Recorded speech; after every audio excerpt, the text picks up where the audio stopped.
Hey guys, so I'm starting this vlog. Obviously it's bank holiday weekend, so it is Saturday, I think, test day. Yeah, so it's Saturday. So we've had free practice this morning, qualifying this afternoon. This is going to be a bit of a weird one for us. Coming back from what we've just come back from, basically. This could be the hardest weekend for us ever of racing we've ever done. Not just physically, it is a hard track, but mentally for us all. So yeah, we've been testing today. We're 16th testing, so we're doing pretty well in the dry, and then qualifying was quite wet towards the start. And then towards the end we did start getting a dry line, but I'm just not confident enough in the way the rear squats, or in the way the rear doesn't squat. I wasn't confident enough to put a slick on the rear just because of where the track was still wet. But I did come in, Luke and Peter changed the tyre pressure, and then we just let the wets cool down for a little bit, because I was getting to the point where around some of the dry bits of the circuit they were wandering off. So coming in, letting them cool down helped. But yeah, so we are 17th. I don't know which grid that puts us on for tomorrow. I'll have to look. As you can hear now, probably it's raining, pitter-pattering on the camper van roof. It actually bucketed it down at about 3 o'clock, and then just never really dried out since. But yeah, I will update you all in a little bit. The boys are just messing with the bike now. They're I think Peter popped a piston out the brakes, so they're bleeding all the brakes back up again. The other interesting thing that's happened to us this weekend is the lock on our gas locker on our motorhome seems to have gone a bit knackered. It's locked shut at the moment, so we have no gas, which means we have no water heater, no kettle, no cooking facilities. We've got the electric heater on the camper van roof, which isn't that fabulous. That we're currently running off the electric, which they don't like us doing, but we've got no other way to heat ourselves, and it was quite cold last night. But we couldn't get in last night and we couldn't see. And we're a bit reluctant to drill it out because we've got nothing to lock it with on the way home. Then we'd have to tape it shut, so we're going to have a look at that tonight. But yeah, motorsport is always a bit like this, isn't it? Adapt. Wait, what's the word? Adapt, overcome. But yeah, I will update you all in a little bit. Bye guys.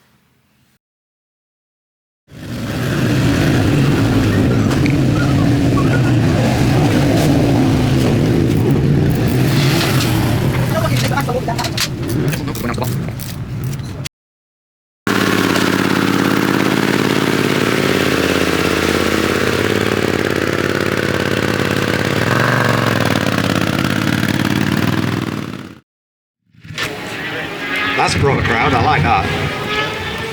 Thank you. What are you doing with that? You going on my YouTube channel? I'm going on your YouTube channel. Yeah. Okay. I've been on your podcast before though. I know you've been on my podcast. Kay Walker, come and your sit head's up here. chopped off, 1 minute. Pay attention, come on. This is a very beautiful view. Right up my nose, yeah. It's not the most flattering angle, is it? No, but It'll do. Yeah, you need to put that to your mouth so people can hear you. Yeah, I know, I've got to basically eat Look it. at that, there you go, we can hear you. I've been media trained, I'm supposed to keep it to my chin and not spit on it. Who's been media trained? Me! Since when? Since every time I have to go and do something like this. Well, here we are, let's have a talk. Ladies and gentlemen, very good afternoon. More importantly, FHO Racing's F900 R Cup runner, Kay Walker. Kay, how are you? Not too bad, not too bad. We've had a good day so far. The internet's a bit crap at the minute, so I don't actually know the exact results, but we were 10th in our heat, which puts us about 20th in the main race tomorrow. we qualified 17th yesterday in the wet, so with similar pace, but my lap times are quite promising for tomorrow. So if I can get off with the group I should be with, fingers crossed, hopefully we should be up there. Fabulous. Will you tell the ladies and gentlemen about the season so far? How's it been in the BMW F900R Cup? It's been an interesting season so far. We're not running round anywhere near the front at the moment, but this is my first season at national level, so it's been a big jump. And the first couple of rounds, first round my aim was to qualify. So the way my class works, you go into 2 heat races, which we've done today, and then if you're 14th or below, you have to go into what's a last chance qualifier. To kind of fight for your position. So my aim was to qualify, which in the first round at Silverstone I actually did. No, I didn't. I got knocked off. I got knocked off. That's not true. So at the first round at Silverstone, I did end up in the last chance qualifier, but I went from the back of the grid to 6th, I think. So from about 20th to 6th. So that went all right. And then the aim for the next round was to qualify, which we did at the next round. But the round after, it was wet and at Ulm Park, so we got out, and the aim was to do 2 fast laps in qualifying, because we didn't have much time before the rain came down, which we did. We qualified from qualifying into the heat race, but then the heat race was Coops would tell you it wasn't wet because he went out on slicks, or what we see now, which is our version of slicks. Now I didn't have the confidence in the front tyre to go out on slicks, and I just missed out. By the end of the race it started raining again, and I just missed out on qualifying for the main race in the heat by 1 position, so I had to go into the last chance qualifier then, but other than that we've qualified straight up every race. We missed Thruxton, but it couldn't be helped really. So we're back here. We've had a bit of a 6-week gap, but this is one of my favourite circuits on the calendar. I love coming here. It's one of them circuits where there's a few places people go, oh, I don't like that corner. I go around that corner and then I like the rest of the circuit. But here is the place for me that doesn't have one of those corners. I love the entire place. Do you know the beauty of this is I don't need to ask you any questions. You just keep talking. I just keep rambling on. Keep entertained. The less people hear from me, the better. It's all about you. That's the good thing about it. Tell me about a lap of Cadwell Park on this then, from the pilot seat. What's it like? Fun, really fun. At the minute I'm getting fast enough to, we're having some front turning issues. It's not an issue, but basically the faster you go around here, you get to hall bends under the trees, the faster you have to turn back and forth, and because of my weight compared to it, I've got to the point where I'm struggling now, so we're going to make some setup changes for tomorrow to hopefully correct that. But so you're going off the start line, up the first corner flat out in 6th gear, back down 1 into 5th for Charlie's, which is, we can just see it over there. Obviously along this straight, down 3 into Park. It's a very, very fast circuit this, because we're back up into 5th, flat out in 5th all the way around. I think this is called Chris Curve, isn't it? Curve, it is, Chris Curve. And then down into the gooseneck is another one where my changing direction issue for this afternoon was kind of hindering me a little bit, because getting back the direction change between the right and the left of the gooseneck, it's already one of those places where you're trying to load the front up so you don't lose it, and I'm just getting too fast to be able to turn. But this is what happens to set up on a bike. You get to the point where you're riding past what you've set up to and you have to change it. So if you can see on my right fork leg, there's a little tie wrap. I'll point at it. Hey, just here. There's a little tie wrap here, which we call the bravery-o-meter, technical term. So that is how far down the fork travel I've been getting that bike. So as you can see, it's quite close to the bottom. There's not a lot. Look what we've got. Qualifying 22nd overall. That's very good. Yeah, it's not too bad. Not too bad. Well done, mate. I like that. So yeah, we've got a few changes to make for tomorrow though, because obviously that. You still got a little bit of travel at the bottom of that fork, you know. You can use a bit more if you want. They bottom out at 20 mil. Is that? Yeah, so that is bottoming out. That is safety. That is bottoming out. Yeah. So basically, what happens when it bottoms out is you come into the corner. So like you can see, you go down the hill here into the left called Mansfield. You're heavy on the brakes. You're already going downhill. When they bottom out, what happens is they go wobbly. So as you get to the bottom of the travel, they go wobbly, and then you've got to like release the brake and let it come back up. But this is something that you can't always predict. I've obviously I think I've taken another 2 seconds out of my lap time, so it's not a problem I was having earlier in the weekend. But we might have to change springs in the front forks to correct that, because it's to the point where preload won't do anything about it, because it's up on the preload quite high. But yeah, we've got things to. This is the position I like to be in. We were fast today. We've qualified all right. We've got things we know we can improve. I know I can go faster if that wasn't at the bottom of its travel. So that's where we want to be, isn't it? It's good stead for tomorrow. Perfect. I love that.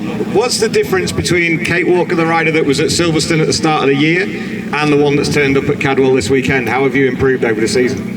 My confidence has improved massively. That was one thing at Silverstone. Obviously, I was new to the paddock. I probably wouldn't have sat here and talked to all of you. But as well as a rider, I've developed, because last year I rode a 600 four-cylinder, so the way the power was delivered on that was very different to this. So at the start of the season, I was not using the bike to its full potential by any means. But now I've learned to get the best out of the bike, where its torque is. I'm a lot more confident with the way I'm overtaking people as well. The class I raced in last year was a lot more gentlemanly. It was a lot more like, oh, you want the corner? Okay, you can have the corner, here you go. You've got past me? Okay, you can have the corner. Here, they don't give up. They're not interested. They're like, well, that's my piece of tarmac and you can get out of the way. So that's a big difference I've had to like kind of get used to. And obviously me being quite little, if anybody bumps into me, I tend to be worst off. I tend to get pushed out of the way. But the confidence is building in me that I've got to be the one to get in the way, otherwise I'll just get pushed back. And my starts are getting a lot better. At Silverstone, I started about 10 places up the grid and ended up at the back from the first corner. It's happened to me a couple of other races as well, but at Brands Hatch I wasn't last through the first corner, so that was a big improvement for me. That was a big thing, and I won Rider of the Meeting as well at Brands Hatch, which was pretty cool because my dad was sat in hospital and him and my mum were watching, and they spoke to Peter on the phone and my dad just said, well done, and I was like, wow, amazing. So yeah, that was nice. But the rider in me has changed quite a lot. It's mainly the not letting people push me about as much. I still get a little bit mugged off the start and pushed back a tiny bit, but it's getting a lot better, and I know that's what I've got to work on. It's just you can't practice it anywhere but here. So I've had 6 practices of it this year so far, and that's it. Tell us about yesterday's practice. Yesterday's practice start. Here at the bottom there's a chicane and you can do practice starts. And yesterday there's 2 bales, you've got to avoid the bales, you've got to weave through the bales. I weaved through the bales, didn't quite manage to get myself straight, and obviously I've got very little legs. The track goes off that way, went to put my foot down and just fell over in front of the entire crowd of people that were stood on this banking. I did do a bow. That makes me feel a bit less embarrassed, but wherever you take me I can embarrass myself. It is just proven. It's all part and parcel of racing, isn't it? And the crowd appreciates it, that's the main thing. Do you want to have a sit on the bike? Yeah, I can do. I'm going to turn us around. Oh, well, the camera that's going right on my nose. 1 sec. Obviously, to give you a nice little insight, ladies and gentlemen, to the F900 Cup and to Kate herself. It's okay on the stand now. It's quite hilly here. So obviously you can see how much I can touch the floor. The stand raises the bike off the floor like an inch, but this is what happened to me. So I kind of turned and then went, oh, and once it gets past the point, I can't stop it. And with my boots on especially, obviously I can't straighten my feet like this, because with my boots on, they keep my feet at a right angle so that you can't break your ankles.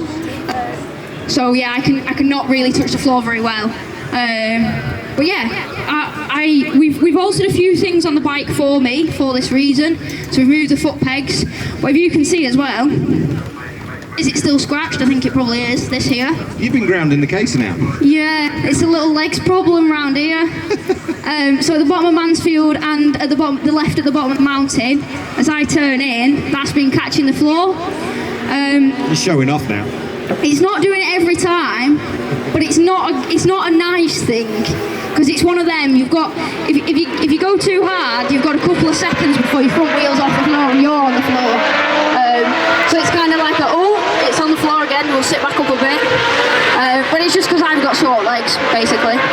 We've raised the ride height as well to try and counter that, but it's not really helped very much. I suppose it has, and then all the belly pan on this side's the same. Belly pan's all scraped off for the same reason. But yeah, we've had to raise my foot pegs up, so it keeps them higher up off the floor, keeps them out of the way. We've also rearranged this slightly. The spacers aren't in this order standard, but we've rearranged that because my little foot was touching this bit of the lever, and I was getting false neutrals at the start of the season, so that was really putting me off because I was coming into corners, and as you know, if you ride a bike, the engine brakes for you. I rely on that a lot because that's a lot of our stopping power, and I was catching it halfway, it was going into neutral, and then it rolls on with you. But it was just basically the way my boot is, because I've got a tiny foot. It's like basically a right angle from ankle to toe, so it was kind of just like hitting it a bit funny. But so we've sorted that out, which is massively improved my riding, because now I'm confident that it's going to stop when I want it to.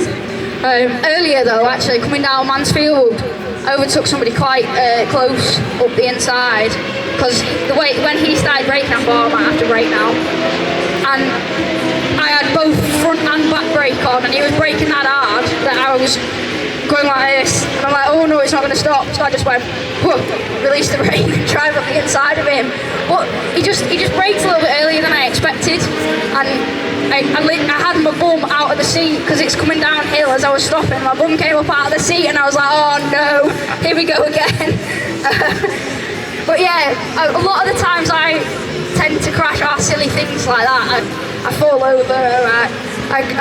In the pit lane last year at the 600 road, I only crashed it once in the whole season, and I was here in the pit lane. I did exactly the same thing, came to a stop trying to ask somebody to change the steering damper. The floor was on a slope, as it is everywhere here, and I just went, ooh, overside. But it's one of them things that we could lower the bike, but it'd compromise out on the circuit, because as you can tell, I'm already low enough. I don't need any less ride height. So it's just one of them things. The taller people in the class have a little bit more of a gift in that area. One thing you want as an interviewer when you're on stage and you're chatting to riders is a rider who talks. This is fantastic. You are doing such a good job. A rider who just babbles about everything. But no, it's interesting. You've still got a crowd. They haven't wandered off yet. So they haven't got bored. Well, I'm trying to think of the questions that Kyle asked me at the last few rounds, and he asked me, one of the things he asked was, what adaptations have I made to this for me?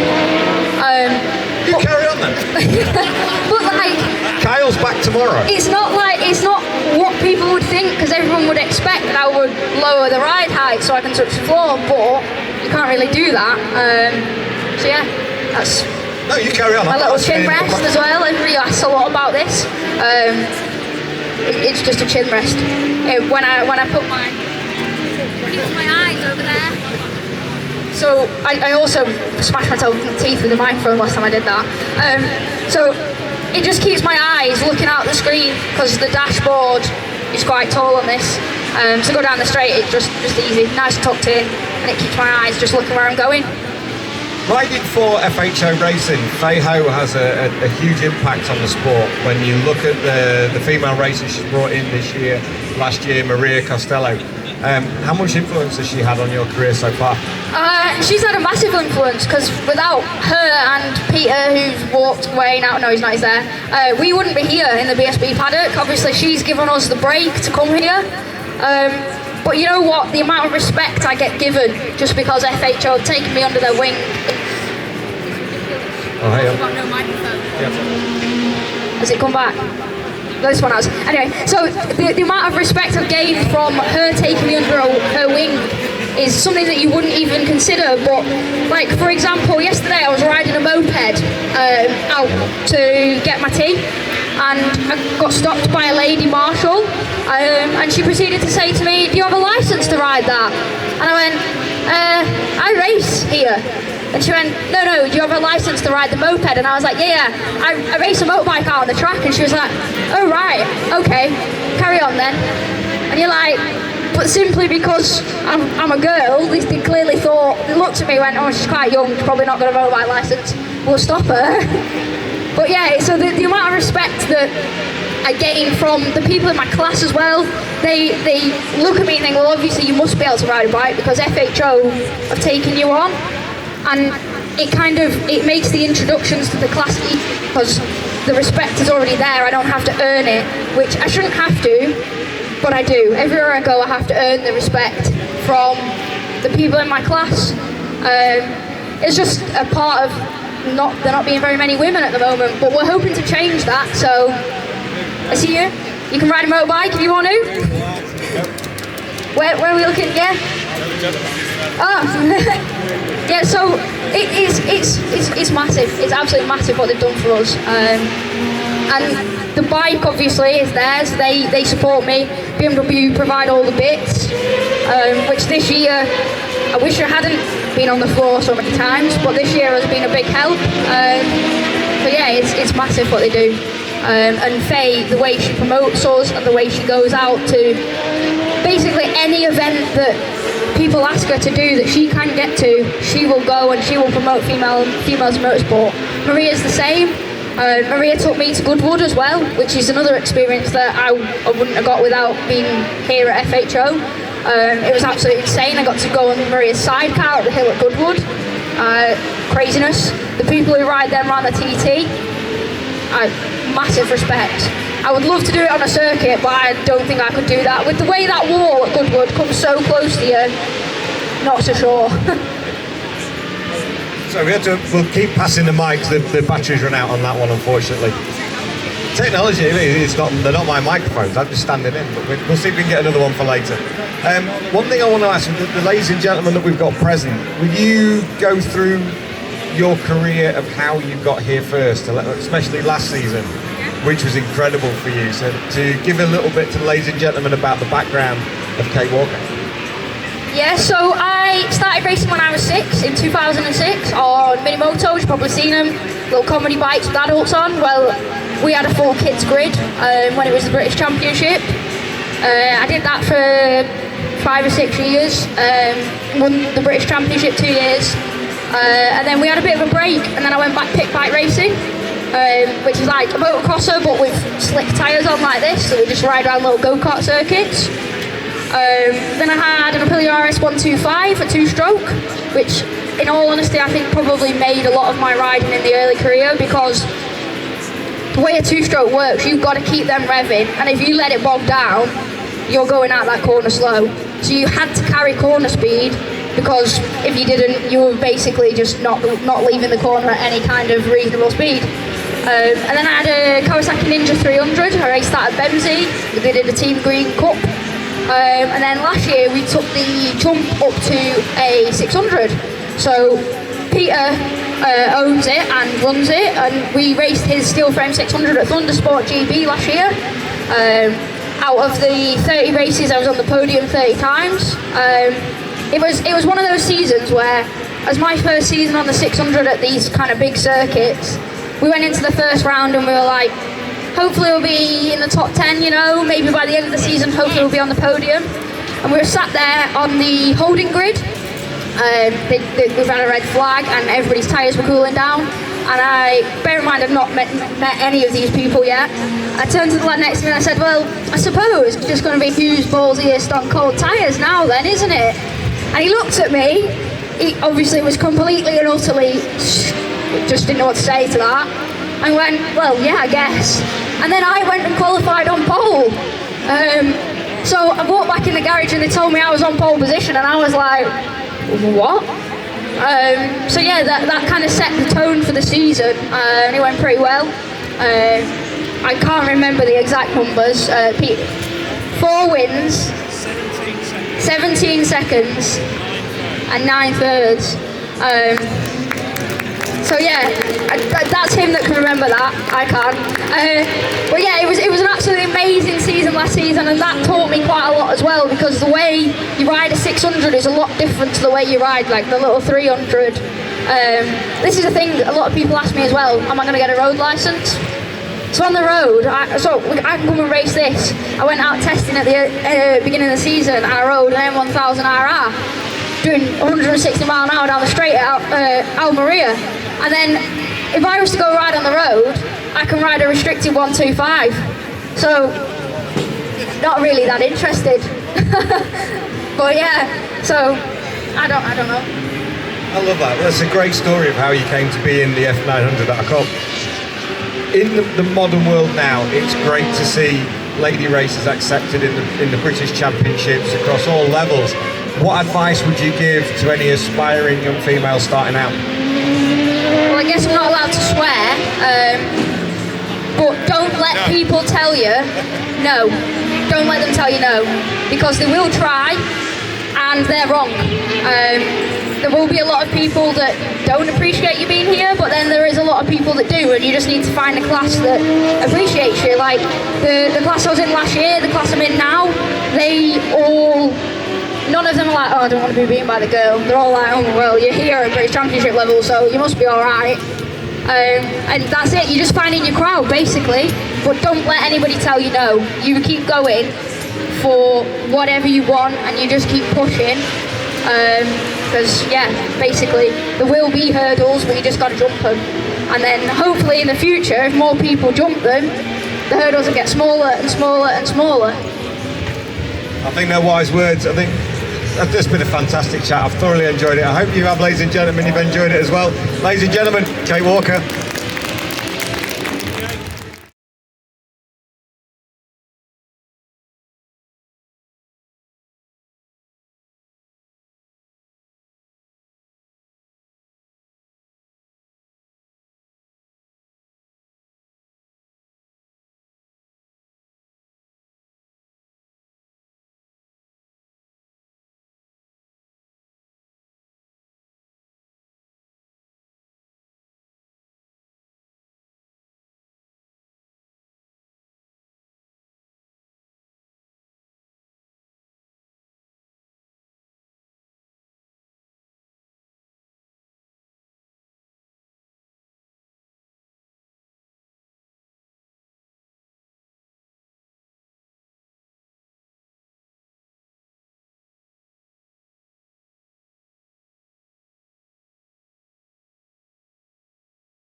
How's the boss?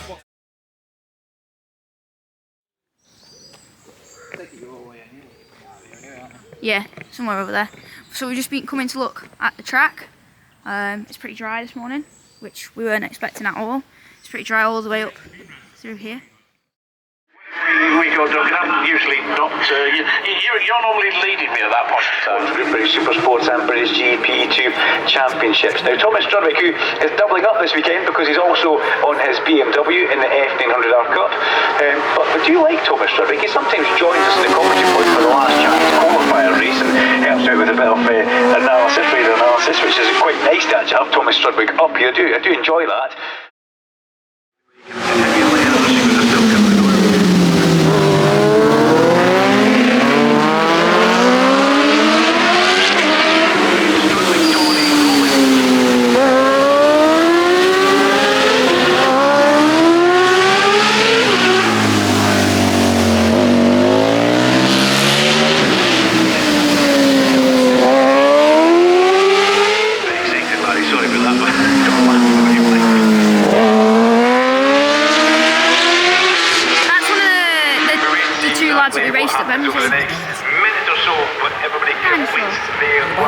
Oh no, I hadn't seen the dinosaur.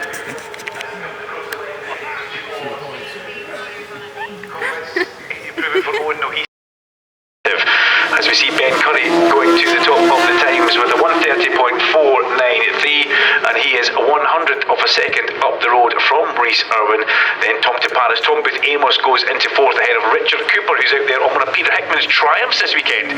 So we saw Jack Nixon arrive on a triumph at Thruxton from Peter Hickman. We've now got 2 of them this weekend in the hands of Jack Nixon and that man Richard Cooper, who can basically ride almost anything. This could be a good lap for Corduroy as he crosses the line. Will it be an improvement for him? We wait for the time to screens.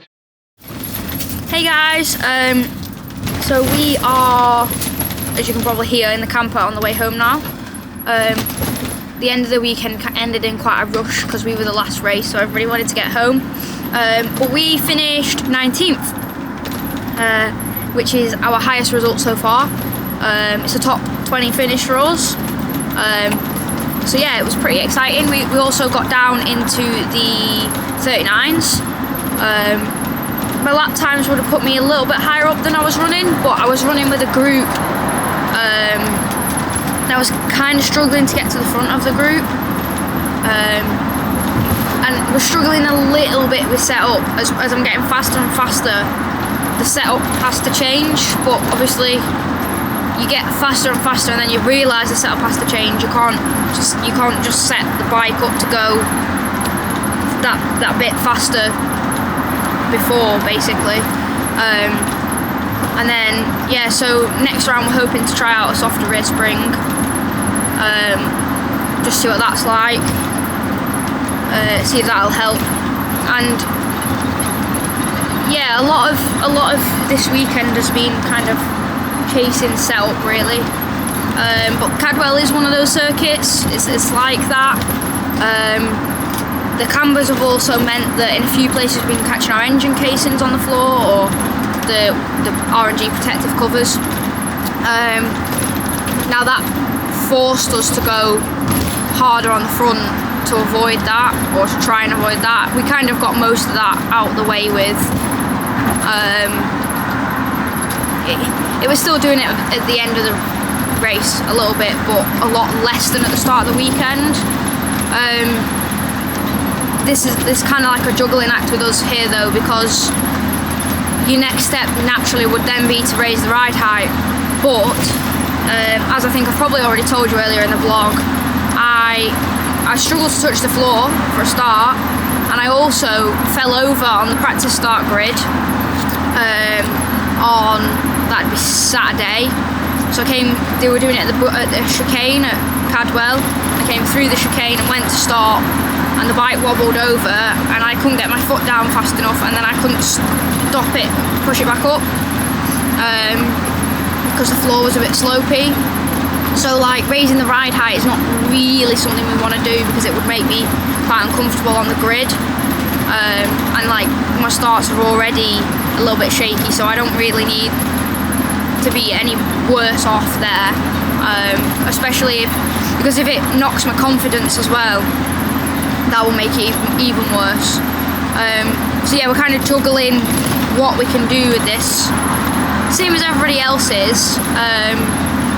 A couple of the larger people in the class are probably having the same issue because their suspension will be compressing. My issue with it mainly is the fact that my legs are short. So as my knee touches the ground, the bike's a lot further over than a lot of people's. I've been trying to like follow what Coops is doing, because Coops has quite a lot of his body off, which is even still, I think he was still having some issues similar, but he gets his body off a lot more, and then he's got so much more experience than me. The way he's like working the bike is a lot different to how I can with my experience, how I know how, and it's like all of these things that we're learning off him. But yeah, so it's kind of like, it's been a juggling act all weekend. We've kind of been chasing that, and then getting it to turn through Hull bends, which are quite tight, twisty back and forth. So yeah, we've gone well, because in qualifying it was wet. We were within the 110% by quite an easy amount, and we were 17th. Then this morning in warm-up we were 15th fastest, and then in the race I think we were like 13th or 14th fastest, even though I finished 19th. So yeah, like it's going pretty well. We've got a fair amount of like setup data and lap times and stuff to go through when we get home. But yeah, it's been a good weekend all in all, and a good kind of getaway for us from what's been happening. Thought it would be a very hard weekend for us, but actually, because we've had so much to concentrate on chasing the setup, it's probably taken our minds away from things really. So yeah, it's been good all in all. And yeah, we will be back at Donington in 3 weeks, I think. And yeah, we've obviously already run Donington, got kind of the setup data for that, because obviously we've already run it at the World Superbikes. So we're starting off with an already good baseline for there. Yeah, so I will see you all in a little bit. Bye guys.